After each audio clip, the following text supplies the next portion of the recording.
Can I interject? Both Korn and Gordo brought up fraud. The count is, which states in the Google Docs that I was given, count 1 is fraudulent misrepresentation. If you scroll up, I think we can get that in open debate. Fraudulent misrepresentation, is different than fraud. Fraud is defined as wrongful criminal deception intended to result in financial or personal gain. Fraudulent misrepresentation, according to Google definition, is a tort claim typically arising in a field of contract law that occurs when a defendant makes an intentional or reckless misrepresentation of fact or opinion with the intention to coerce a party into action or inaction on the basis of a misrepresentation. I proved all of that with my initial PowerPoint. There was fraudulent misrepresentation. Your Honor, can I make a motion to begin open debate? Yeah, it goes into open debate. You can wait, everybody, come on. Yeah. I think I just dented my desk. All right, so we are going to move on now to open debate. Okay. This will be a very loose structure. You can poke holes in the defense, poke holes in the prosecution. We are merely debating count number 1. So everyone be clear. Open debate begins.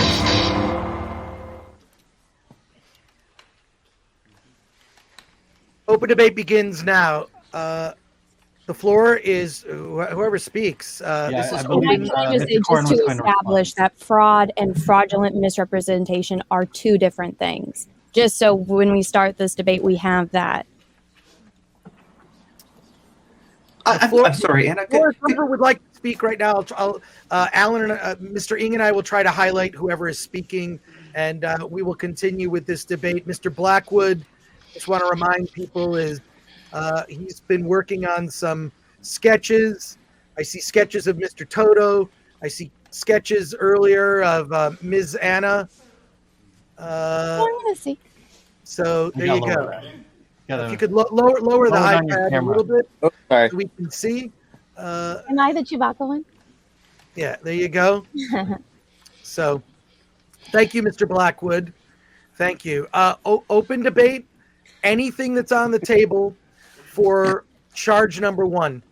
Okay, I would like to address I'll let Gordo after this, but I'm chomping at the bit here. Sorry. Go ahead. Because it was the fraud and misrepresentation, and I don't see either here. There was no misrepresentation. When you're promoting a movie, you're teasing people into seeing what could be in the movie. You don't want to show the whole movie because you don't have the whole movie ready.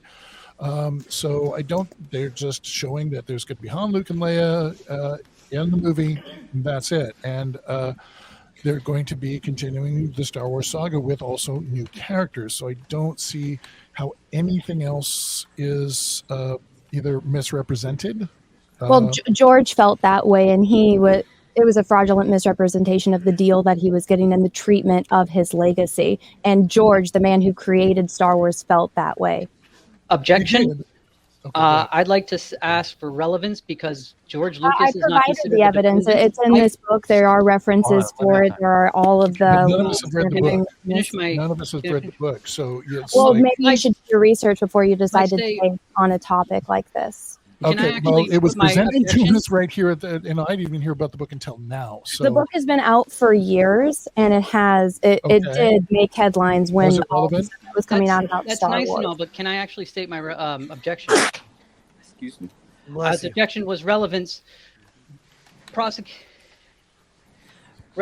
like to state for relevance that George Lucas is not a defendant No, George Lucas is the creator of Star Wars, and we wouldn't be here without him. That's nice, but the fans are actually the that's wrong party, nice. not We George wouldn't be fans of Star Wars if it wasn't for George Lucas. But he's no longer in control.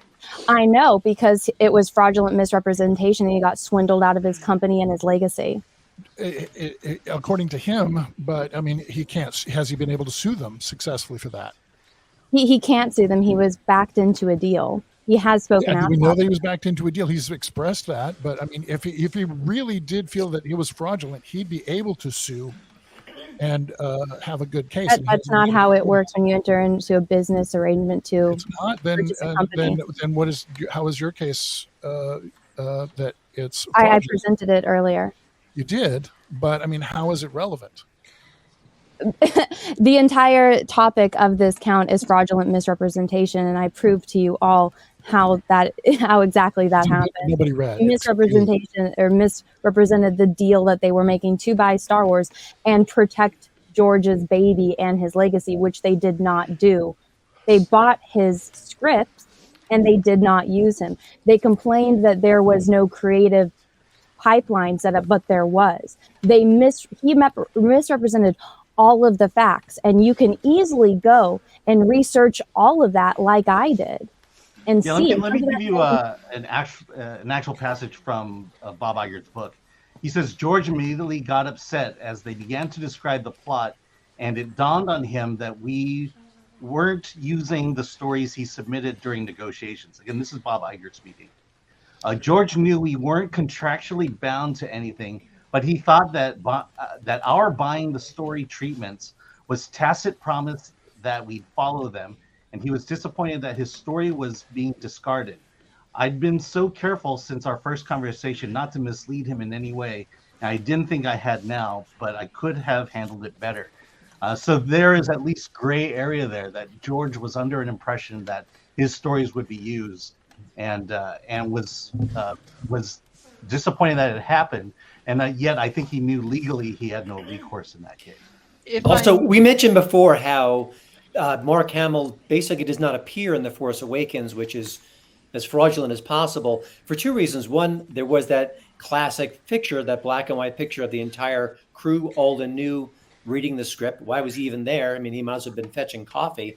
But also, I believe that Mark Hamill himself did the voiceover for one of the teaser trailers for The Force Awakens. Now, he is a very talented voice actor, but certainly you could get any voice actor to read that material. But using him and connecting with the fans was, again, another misrepresentation of, oh, yeah, by the way, Mark Hamill, the actor you've been loving for 40 years, he will be in the story. No, he won't be. And we saw that too late. If I may. Mark Hamill was in the very last shot, but he was in the movie. Technically, he was there. Yes, technically. There were extras who had more room in space and from a certain point of view, Mark Hamill was in the movie. So if he popped his head in, he would be considered in the movie. Yeah. Yes. But I think what you're describing is what would be considered the bait and switch. Let's just take Mark Hamill for a second. You know, if Mark Hamill is doing press, he is doing teaser trailers for it. There's an expectation that he would be in the movie, and yet he is he is technically in the movie, but not in a way that is satisfying to the expectations of fans going into the film prior, not knowing anything about the movie. There were probably stormtroopers who were in the movie much longer, even though they had masks on, more than Mark Hamill. Yeah, Prince Harry and Prince William were in the movie longer than Mark Hamill. I think Father Dave has something to say. I've got a couple of things to say. First of all, the fraudulent misrepresentation that you're talking about is between the entities of George Lucas and Disney. The charges being brought are being brought by and against the fandom. That's my understanding. And so therefore, your evidence has no bearing on the relationship between Disney and the fans. I would 100% disagree with you on that. And the second point that I would like to make in reaction to Chris is that if you pay attention to the grand scope of the Star Wars story, Star Wars isn't the big three. And the 16 years that existed prior to episode 1, George Lucas proved that. There were dozens of novels, dozens of computer games, one of my favorite role-playing games of all time. Only a fraction of those products included the big three, and yet they were immensely successful. Episodes 1, 2, and 3 did not include any of the big three until a little, reference to it in episode 3. They were immensely successful. We could quibble about their quality, but they were successful. And they set up a template where you have generation 1 with 1, 2, 3. You have generation 2, 4, 5, and 6. And only a couple of the characters from 1, 2, and 3 made it into 4, 5, and 6. And so you have a template set about by George himself, where the big three are going to play minor roles or smaller roles in 7, 8, and 9. And anybody paying attention to the larger scope of what is Star Wars, and Star Wars isn't just Han, Luke, and Leia. Star Wars is our version of the Hero of a Thousand Faces. It's our story. And people, through computer games and role-playing games and the novels, made Star Wars their own story. And Disney continued that by bringing a new generation of characters. We can quibble about the quality all we want, but they were doing exactly what George set forth, at least in a narrative pattern. So to say that that's fraudulent, and fraudulent misrepresentation between Disney and the fans is just not true. All right, let me read out the first count. The film threat jury, the name on behalf of the citizens of the Fandom of Star Wars, charges and accuses Lucasfilm Disney with the offense of fraudulent misrepresentation.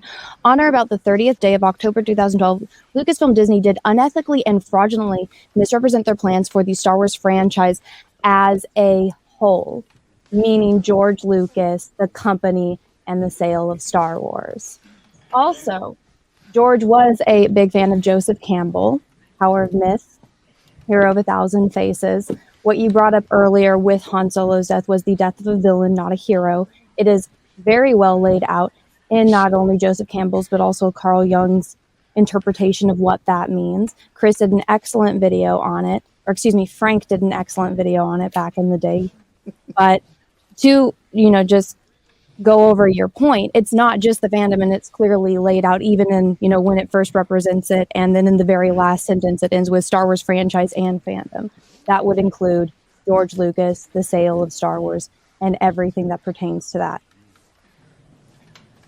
I would also add to that everyone on the prosecution, I don't think any of us ever expected that the first movie, this first sequel, would be the Han, Luke, and Leia story. I think we all knew that they would be supporting characters and that they would be basically passing the torch on to the new characters, which is perfectly fine. And I think that was our expectation. I think, though, in the promotion of it, in the announcements being made about it, even early on with, when the purchase was made, the word had gotten out pretty generally that George had scripts ready to go. And so there was an expectation that fans had, and that, we can quibble about the amount of time. I don't think they should have been in more than half the movie, certainly. But there was an expectation that the characters we beloved since 1977 would appear in a meaningful way, and they didn't in that first movie.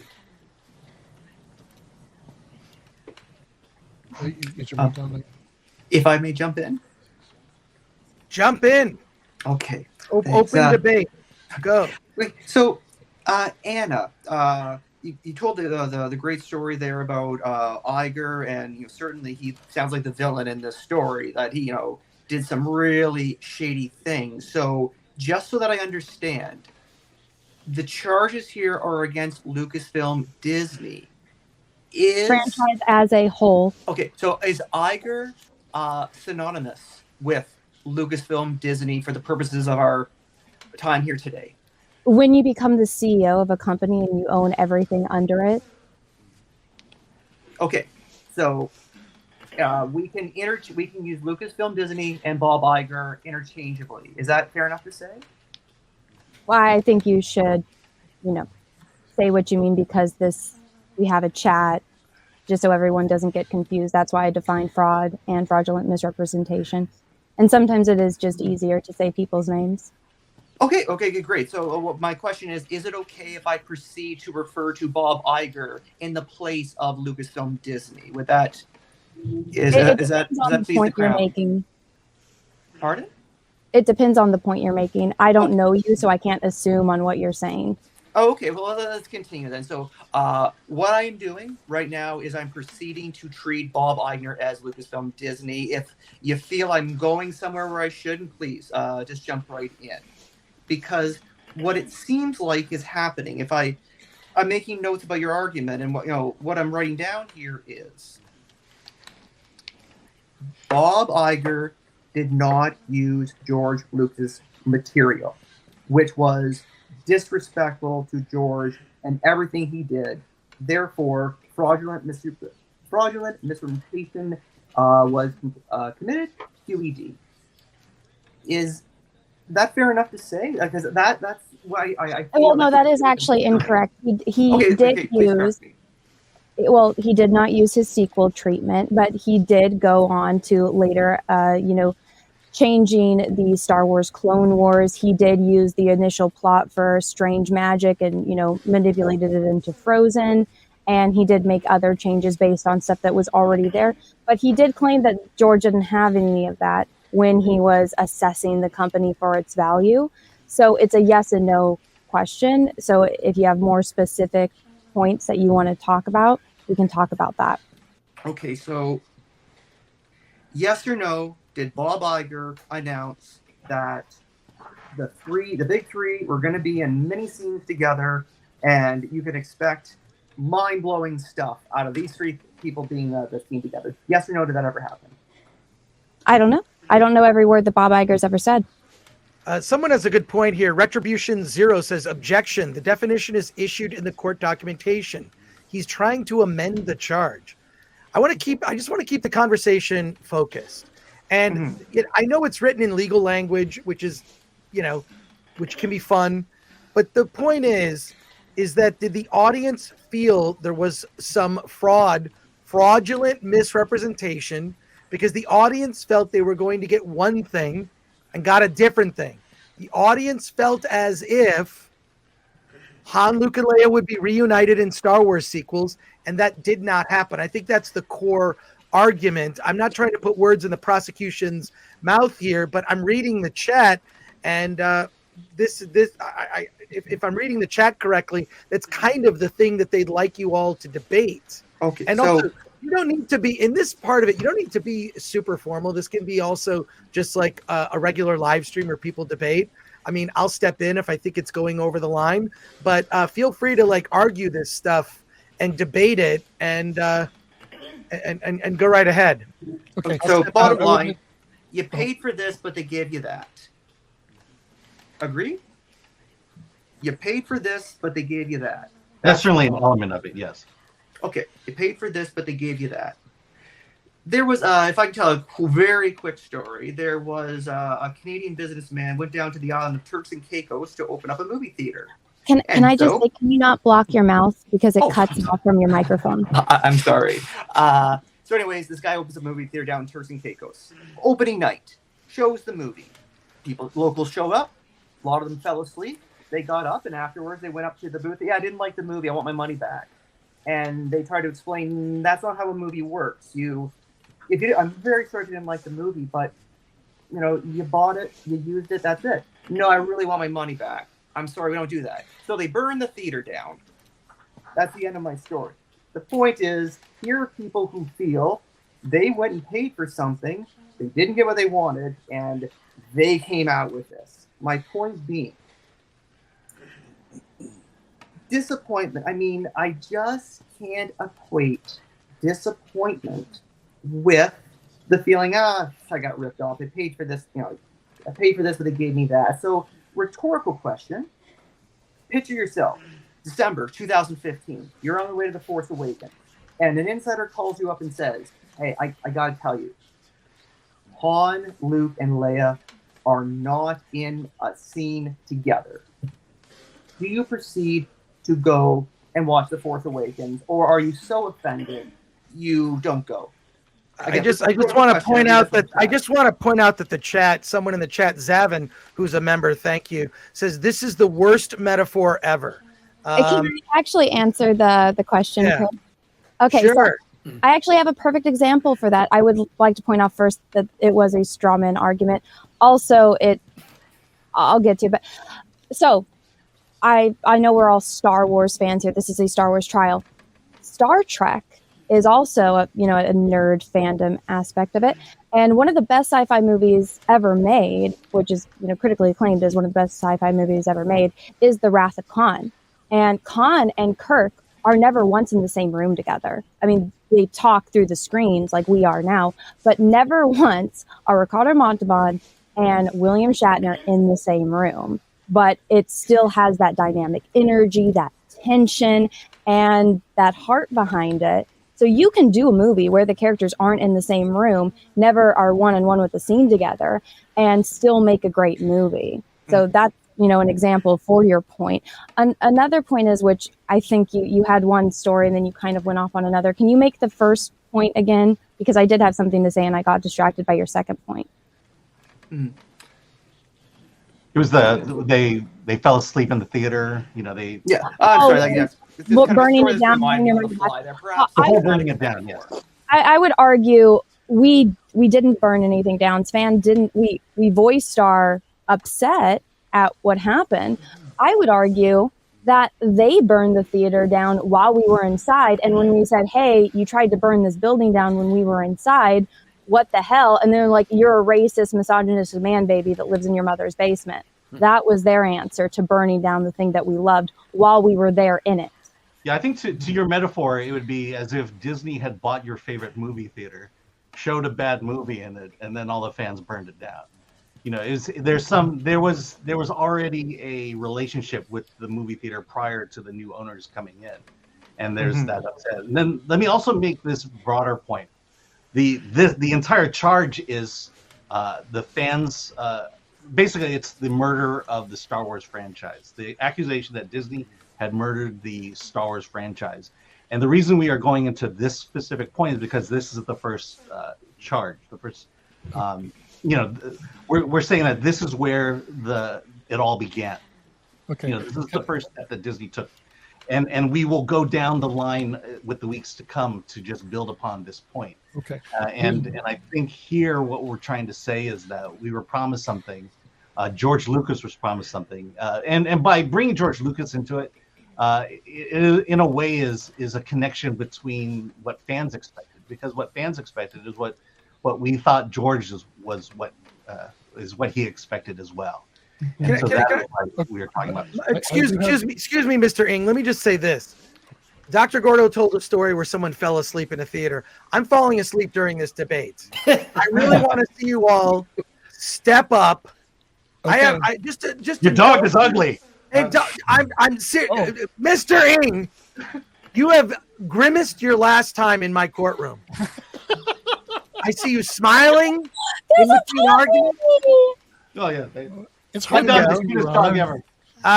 Let me enlighten you. A series of very short videos. George Lucas's name has been invoked many times. I think it would help everyone here in this debate, because we're gonna maybe go another 20 to 30 minutes on the debate before we wrap things up. But I think we should bring Mr. Lucas into the conversation. Just indulge me with a series of very short videos. The problem is that making film is an art. Selling film is a business. Right. The trouble is that they don't know how to sell films. As a result, they try to make you make films that people will go to without them having to be sold, which is the real key to the problem. And if they weren't so backward and, they just, if they can't put a film in a theater and have people rush to the door, they're not interested. When I took over the licensing, I simply said, I'm going to be able to make T-shirts, I'm going to be able to make posters, and I'm going to be able to sell this movie, even though the studio won't. One more really quickly. You're always surprised with characters. I mean, in film, it's even more dramatic than it is in writing, because eventually you actually take a real person and stick them into that character, and that real person brings with him or her an enormous package of reality. I mean, 3PO is just a hunk of plastic, and without Tony Daniels in there, it just isn't anything at all. One more. I did research to try to distill everything down into motifs that would be universal. I attribute most of the success to the psychological underpinnings, which had been around for thousands of years, and the people still react the same way to the stories as they always have. So what lessons do you think they're taking away from watching Star Wars in Italy and Malaysia and South America? The average human being has much more awareness of the other cultures that coexist with them on this planet, and that certain things go across cultures, and entertainment is one of them, and film and the stories that I tell cut across all cultures, is seen all around the world. One last one. What I was trying to do is stay independent so I could make the movies I wanted to make. But at the same time, I was sort of fighting the corporate system, which I didn't like. And I'm not happy with the fact that corporations have taken over the film industry. But now I found myself being the head of a corporation. So there's a certain irony there, is that I have become the very thing that I was trying to avoid, which is basically what part of Star Wars is about. That is Darth Vader. He becomes the very thing that he's trying to protect himself against. Okay. And with those with throwing that gasoline on the fire, back to open debate between the prosecution and the defense. Your Honor, may I? Mr. Korn, yes. Okay. I still want to see how there was fraudulence and misrepresentation, or even the death of Star Wars, when even after Episode 7, the theater it sold out and made a lot of money. The Force Awakens sold out and made a lot of money. So the fans just kept going and saying, "We don't like this movie so much, we're going to give Lucasfilm all our money." So I don't know how it's dead if the fans just keep going to see the movie.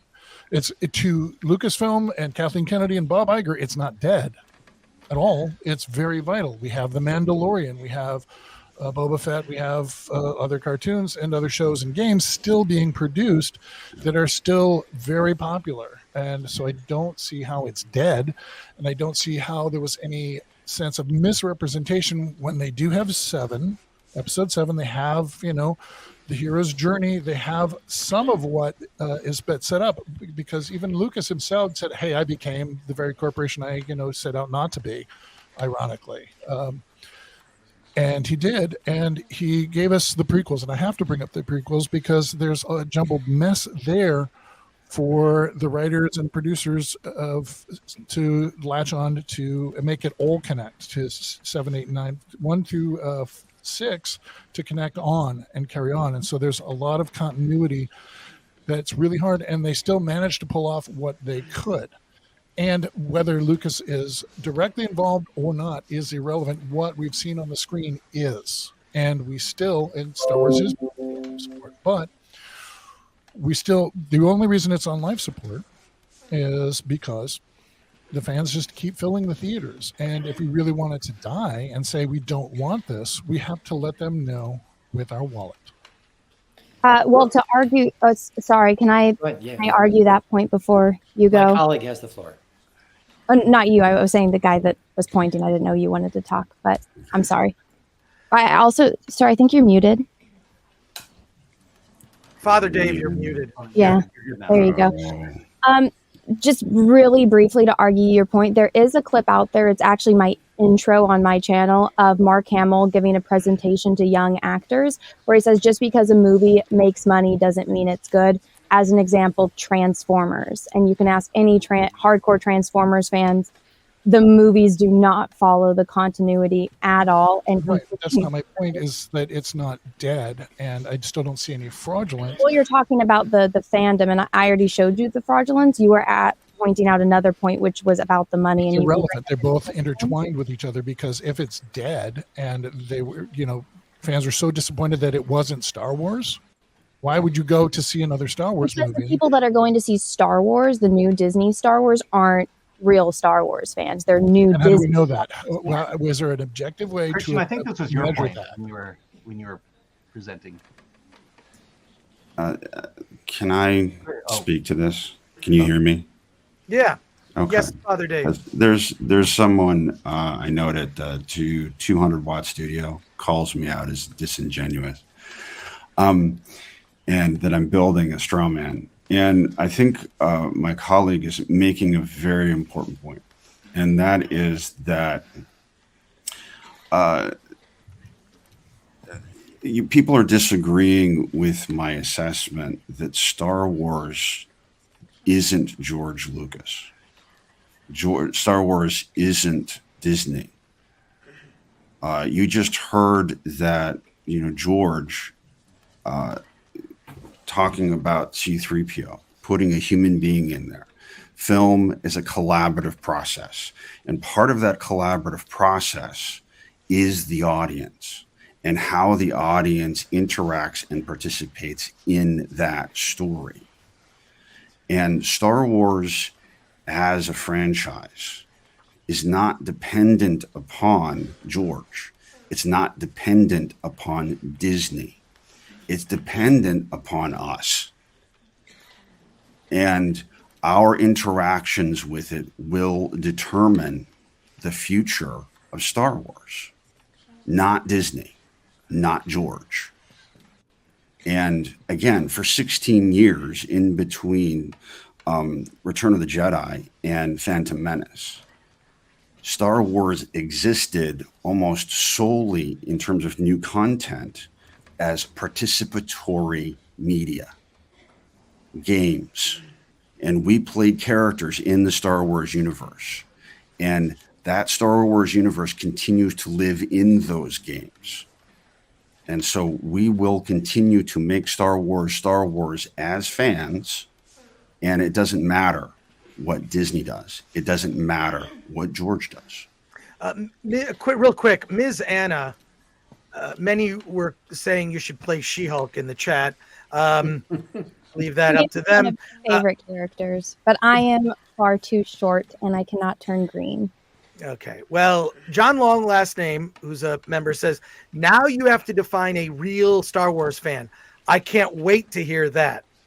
I have many, many times on my channel. You can go like, subscribe, and watch those videos. But I did have a point for what was just said by Father Dave, is it? Father Dave, yes. Father Dave. Okay, you brought up how it doesn't matter with George Lucas. Then you brought up the EU, which when it was the years in between, George Lucas had final say and approval of all of those characters. So it was still George's guiding role in all of it. Now, I take it by your name and what I see behind you that you are a religious man. So to argue to your point, what is religion without God? It does, you need participants to follow the will of God, right? But at the end of the day, what is it without God? So what is Star Wars without George Lucas? It's completely soulless and a shell of what George Lucas created. And yes, there are other participants in it, just like there are in the Bible. But at the end of the day, they're following the will of God, just like in Star Wars with George Lucas. Who is playing with this? Very quickly, I just want to mention... Sorry, just a moment. Mr. Toto has to leave. He has a prior engagement, another case. Mr. Toto, thank you so much. You should follow Christian Toto, Hollywood on Toto.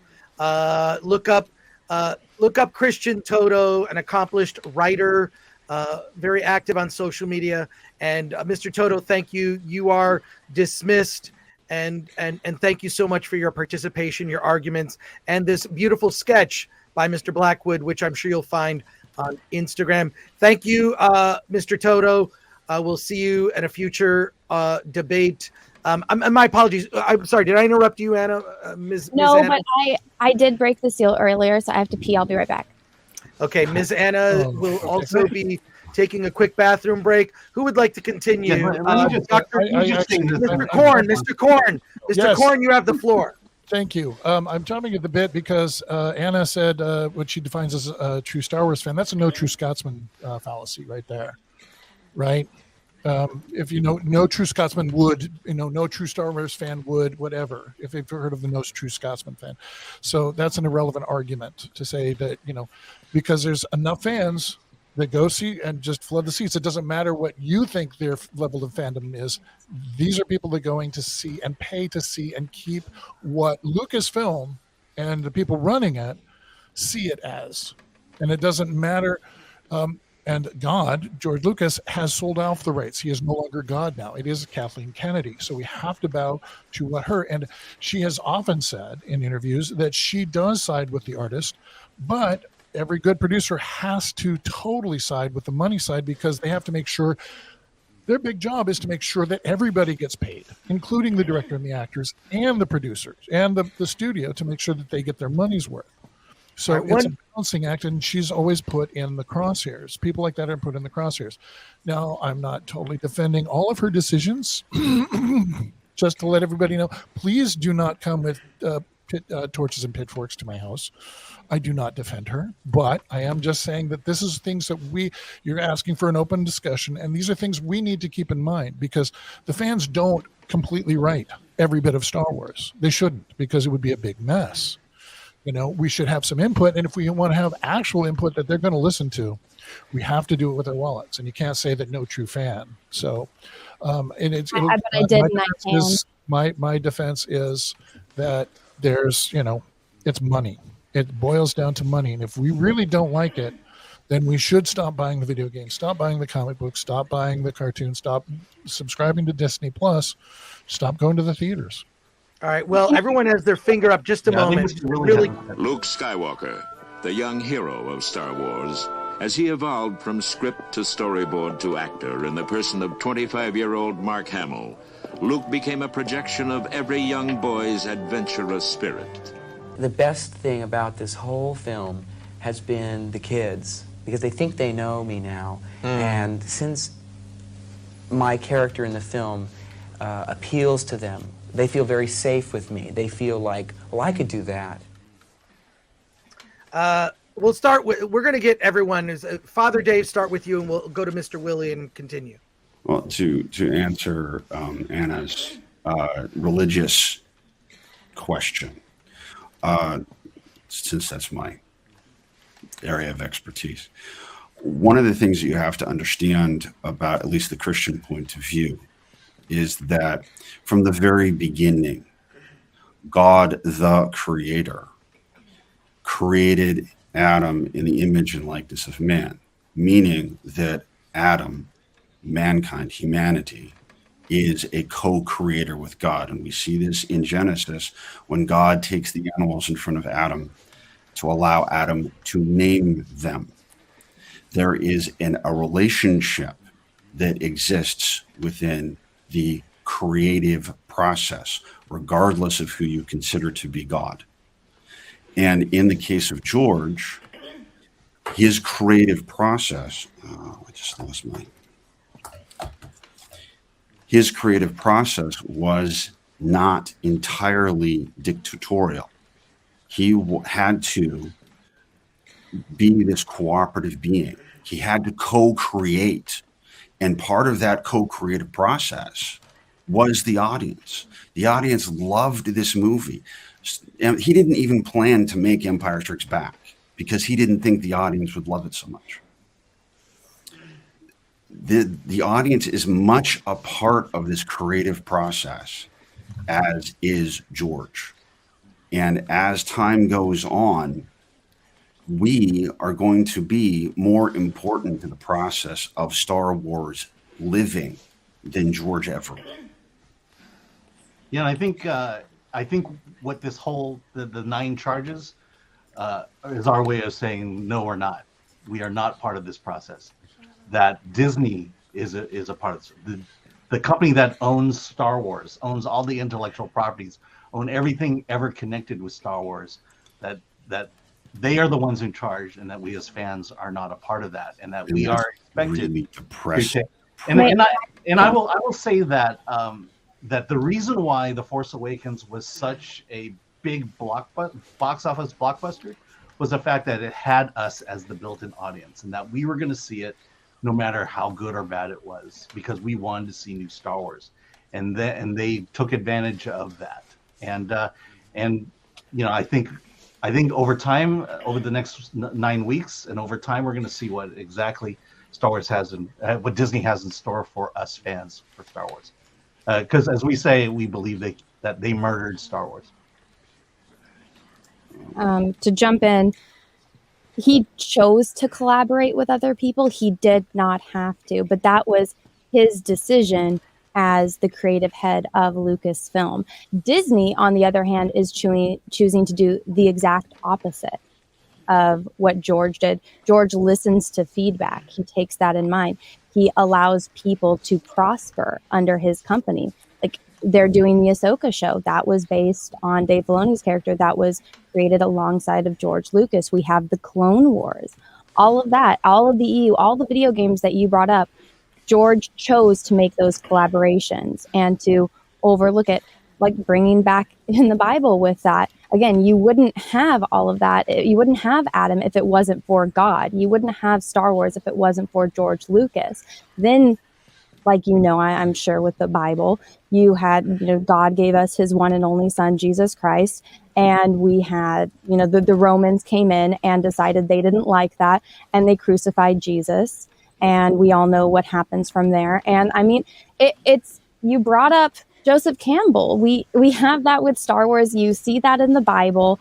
And I mean, with all of the points being made right now, all the points that you brought up also with George and, did not plan the Empire. George had a rough outline of where he wanted the story to go. And yeah, he didn't know how people were going to react to it. And that's why the first Star Wars film is, a completed story in and of itself. And you can watch that by itself, never see the rest. And it's a complete story. But George did have plans for where he wanted things to go. And as, creative people, even if they get told no, they're always going to find another way to do things.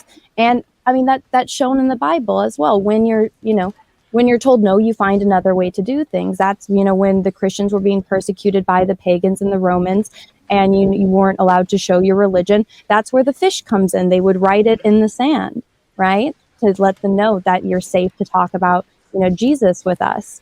And that's kind of what's been going on with all of this. So you can bring Star Wars into every asset of reality. Yeah, well, you just made my point. I made my point. No, you just made my point.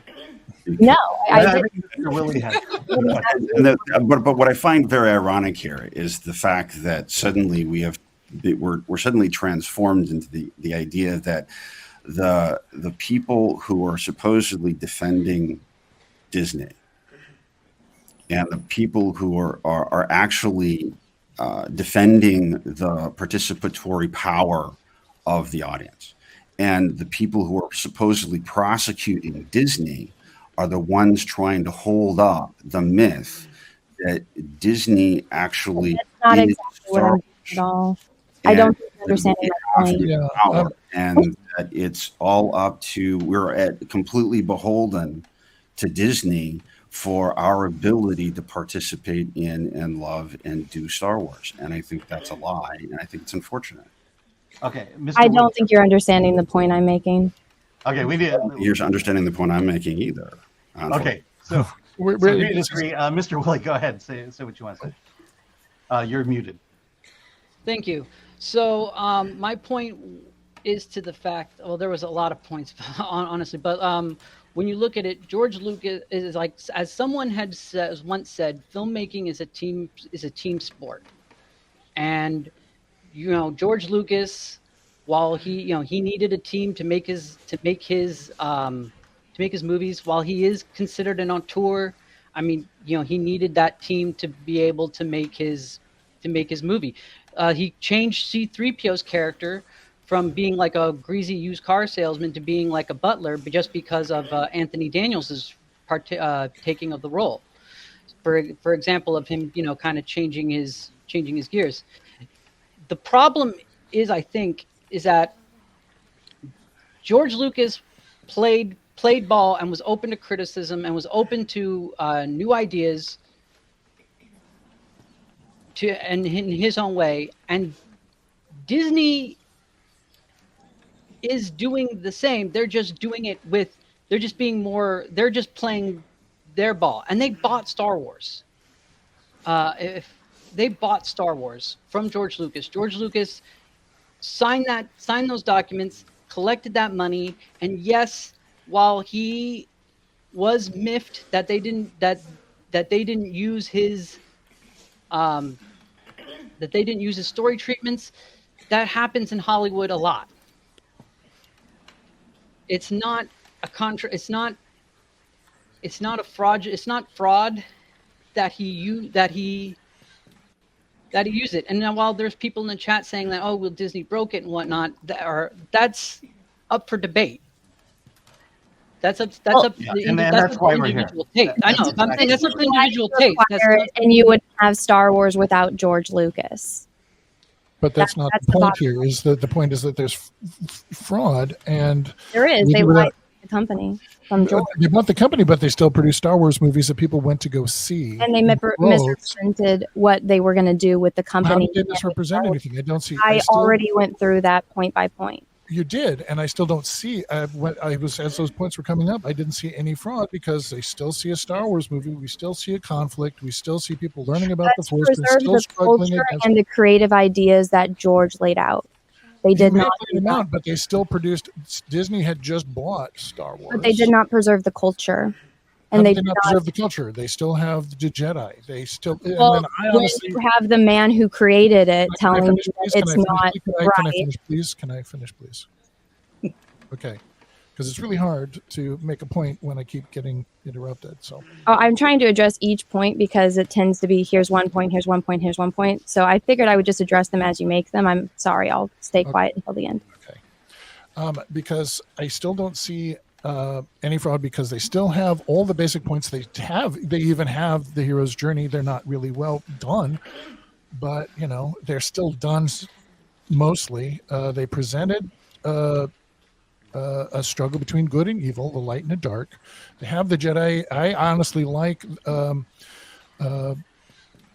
Ryan Johnson's take on the Jedi and that whole thing of like, were we taking too much on ourselves and putting too much, letting the whole public, the whole galaxy, rely on us too much and not give them a sense of independence. Like they had to rely, like, hey, we need help. You got to bail us out because we don't want to take any initiative. So that was a unique perspective that I thought was interesting. The rest of the movie, not so much. I didn't like the Mary Poppins bit at the end. They should have just thrown in the umbrella with Carrie Fisher holding the Mary Poppins umbrella because they own that too. Would have just been the cherry on top, but it doesn't matter. All these things they still presented a Star Wars movie that people went to see in droves. So, and if it's dead, and to address the point somebody brought up that the movies got diminishing returns, the original trilogy, Star Wars, made a whole lot of money. Empire Strikes Back made money, but not as much. And then subsequently for Return of the Jedi. And also to say about collaboration, sometimes George he fired Gary Kurtz, who was working with him very early on American Graffiti and Star Wars and THX 1138 and Empire Strikes Back. And then he said, okay, I'm sick of you telling me no. So he hired, Eric Kazanjian and other people that just would not argue with him too much, and which is fine if you want to get things done faster, but then you get Ewoks and you get midichlorians, weren't a great idea. And then he's jumbling around with the prequels, which are a jumbled mess, which is also lays a harder groundwork for something to grasp onto to set up for the sequels. So now I'm finished. Okay, so I took notes so I wouldn't interrupt you. All right, I'll just go backwards since it's fresh in my mind. With Kurtz and the creative differences, well, his ex-wife, when obviously they were married, edited. So it's like, when it comes to that and creative differences, when you work really well with someone and then something happens later like that, I think we can all understand the human aspect of that, So that one, it's like human. People don't always get along and agree on things, just like we're all doing right now. But I like the Ewoks, but that's because I was a child when I watched them, and I like cute and fuzzy things. But this is all just my point of view and your point of view. It really doesn't have. You can see the zippers in the Ewoks when you watch it in the theater. I'm sorry, what? You can see the zippers on the Ewoks when you see it in the theater. That's all. I never got to see it in the theater. But they had it last week in the theaters as a Fathom event. Did you know that? Well, no. Totally off top. Where I live, it's just all the rich people that don't want to deal with their children, they get the movie tickets. So if you go to any theater by me, unless it's 21 and over, it's right. Okay. All right. Anyway, Carry on. Sorry, I just thought it. So yeah, I don't get to see a lot of them in theaters. But Star Wars being dead was your claims about it, and how it's still making money. What about Solo? Solo lost money, and then Bob Iger came out and said Star Wars fatigue. Then the other one, with The Last Jedi have too much power and everything in the galaxy. I think you should watch the Clone Wars, because there's a lot of points that plots like that in the Clone Wars, and how they go to kind of more obscure planets, and how it's like the Jedi aren't here. They even touched on that in the Phantom Menace when, Qui-Gon meets Shmi and Anakin. He's like, hey, like this kid's got a lot of midichlorians. Why didn't if he would have been in the inner planets, he would have gotten discovered. So there are those elements. You should also read Timothy Zahn's trilogy and then duology, because they talk about. I've read those. Yeah, and I've seen the Clone Wars, and I've actually seen I started to watch the Lego stuff, and there's some good stories in there. And people bringing up, I see in the chat, people bringing up The Mandalorian 1 and 2, amazing. Every single episode, we had to pace ourselves and not marathon watch them, binge watch them, because I wanted to really enjoy them. And then they fired a really great actor that was playing a great character. Now they had to change everything. So that's going to throw everything out. And so you got pettiness going on. And Hollywood's rife with that. Hollywood is rife. It's not just a Lucasfilm thing where somebody doesn't like a big producer doesn't, or even a little minor producer or executive somewhere goes off and says, I don't like you. I'm going to do whatever I can to get you out of here. And it's not the first time this has happened. So to say that it's possibly, Kathleen Kennedy, it might be for whatever reason, this is not new. And this is something that Hollywood just is part of the machine now. If I may have 60 seconds, put me on a timer. I just have a few things I'd really like to say and be done with it. I'll give you 55 seconds. So Anna, great point about Wrath of Khan. Fifth Element's also a very good example. And I apologize to the jury for being all boring. I'm a teacher. I know what I'm boring people. I do pay attention to the meanings of words, because words are the closest thing we have to magic. Preciseness of language matters. My point being that the anecdote I told earlier about the theater, fans got upset. They burned the theater down. I'm very glad we're not burning things down. We're having a nice conversation here.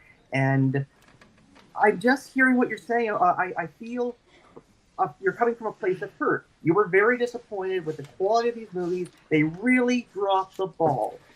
The charge is not, is Disney guilty of disappointing people? The charge is Disney guilty of committing fraud, which is a conscious and malicious act? So, members of the jury, you really think they sat around and like, oh, yeah, we're really going to screw these fans over? Or did they drop the ball?